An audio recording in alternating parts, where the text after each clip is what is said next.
On va maintenant écrire les radicaux sous forme composée, ou si on préfère sous forme simplifiée. On va voir les deux dans le livre. Une des choses les plus importantes à savoir, c'est que la multiplication de deux radicaux avec le même indice, ça veut dire 2 racines carrées, 2 racines cubées, 2 racines quatrièmes, 2 racines cinquièmes, etc., on peut les écrire sous un même radical.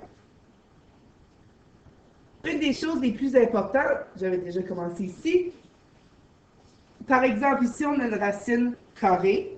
Notre but, c'est de trouver le plus grand facteur qui est un carré parfait. Donc, on va écrire tous les facteurs de 90, tous les facteurs ou tous les diviseurs. Le plus facile, c'est de les écrire en ordre. Et on va voir, au fur et à mesure qu'on va être habitué, on ne sera pas obligé de toutes les écrire, vu qu'on les écrit en ordre. Donc, 1 fois 90, 2 fois 45, 3 fois 30.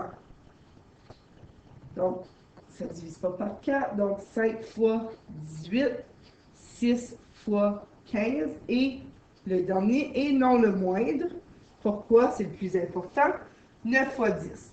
Donc, on va aller voir du plus gros au plus petit. Le plus grand carré parfait. Donc, je vous rappelle les carrés parfaits. 1, 4, 9, 16, 25, 36, etc. Donc, est-ce que 90 en est un? Non. 45, non. 30, non. 18, non. 15, non. 10, non. Et 9, oui.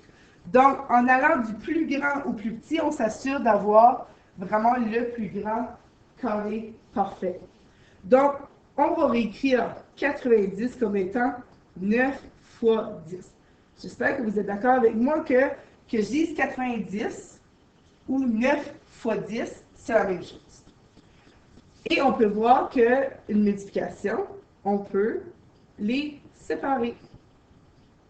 Et là, vous allez voir dans quel but on a utilisé vraiment le 9 fois 10. Donc, on aurait pu utiliser n'importe quel nombre qui aurait été égal à 90, mais pourquoi on a pris un qui était vraiment carré parfait? Donc, racine de 9, c'est 3. Donc, vu que c'est un carré parfait, c'est un nombre entier. Et racine de 10 demeure racine de 10. Et ça se termine là. Donc, racine de 90, c'est la même chose que 3 fois la valeur de la racine de 10. Ici, pour le prochain exemple, on a une racine cubée. Donc, c'est sensiblement la même façon de faire, sauf qu'au lieu de chercher notre plus grand carré parfait, on va chercher notre plus grand cube parfait.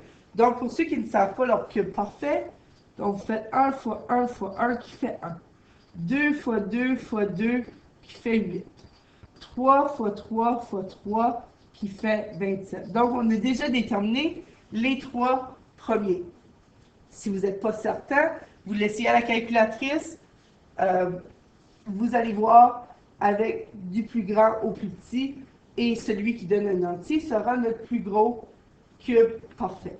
Donc, encore une fois, on va écrire des facteurs de 144. 1 fois 144, 2 fois 72, 3 fois 48, 4 fois 36, 6 fois 24, 8 fois 18 et 9 fois 16. À ne pas confondre, on est habitué de parler de carré parfait. N'allez pas chercher vos carrés parfaits. Ça serait facile de se tromper à ce point-ci. Donc, évidemment, j'ai 12 fois 12. Donc, on va aller chercher du plus grand au plus petit. Donc, 144, c'en est pas un. 72, c'est pas un cube parfait. 48, 36, 24, 18, 16, 12, 12, 9, 8. Donc, on doit aller à ce point-là pour obtenir le plus gros cube parfait. Mais c'est pas grave, c'est celui-là le plus gros. Donc, on va réécrire 144 comme étant 8 fois 18. Et évidemment, c'est une racine cubique. Donc, les deux sont écrits sous la même racine. On peut les séparer, toujours en gardant le même indice. Racine cubique de 8. Quel nombre multiplié par lui-même 3 fois nous donne 8? La réponse, c'est 2. Donc, 2 fois la racine cubique de 18 égale à la racine cubique de 144. Le dernier exemple, racine quatrième de 162. Donc, encore une fois, on va trouver les facteurs qui font 162. Ici, remarquez bien, on a une racine quatrième. Donc, comment trouver les nombres parfaits quatrièmes? Ils n'ont pas vraiment de nom. Donc, 1 fois 1 fois 1 fois 1 qui fait 1. 2 fois 2 fois 2 fois 2 qui fait 16. 3 fois 3 fois 3 fois 3 qui fait 81. Donc, vous voyez que ça augmente plus rapidement. C'est normal parce qu'on multiplie une fois de plus. Donc, ça, on a trouvé avec ça les trois premiers. On commence par faire quoi? Les facteurs de 162. Et vous allez voir ici, on ne les écrira pas tous. Donc, vu qu'on commence du plus grand au plus petit, dès qu'on va avoir un nombre quatrième, le plus grand, on va prendre celui-là. Donc, 1 fois 162, évidemment. 2 fois 81. Bon, en partant notre 81, c'est 3 fois 3 fois 3 fois 3. Donc, la racine quatrième de 81, c'est 3. Et il ne peut pas en avoir de plus grand que ça. Donc, on va venir réécrire 162 comme étant 81 fois 2. Évidemment, dans une racine quatrième.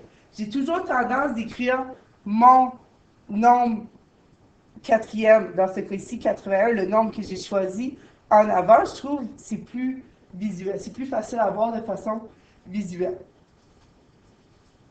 Donc, je les sépare encore une fois. Ça reste encore le même indice. Racine quatrième de 81, il faut que ça nous donne un entier. Si à ce moment-là, ça ne nous donne pas d'entier, on n'a pas choisi le bon nombre. Donc, 3 fois racine quatrième de 2. Et vous pouvez même vérifier dans votre calculatrice, c'est certain que ça va fonctionner. Donc, racine quatrième de 162 va nous donner la même chose que 3 fois la racine quatrième de 2.